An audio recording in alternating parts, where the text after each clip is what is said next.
masarap manirahan sa Baguio. Kasi ako, personally, I love Baguio. Not just because of the cold weather or beautiful views. I love Baguio because of the people. The people here, especially the natives, the original people here in Baguio, they are kind, generous, and deeply grounded. Makikita mo yung disiplina sa araw-araw ng pamumuhay nila.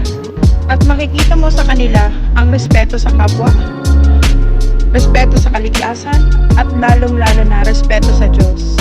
The city is teaching you to breathe, to heal, and to reconnect.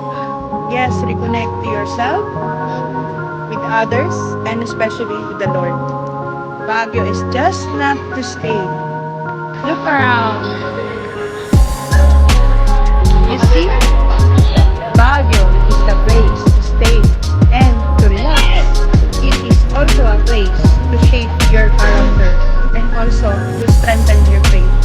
And once you experience that, you won't just visit Baguio. You will fall in love again. Para lagi kayong updated sa aking vlog, just like, subscribe, and comment below. See ya! Happy weekends!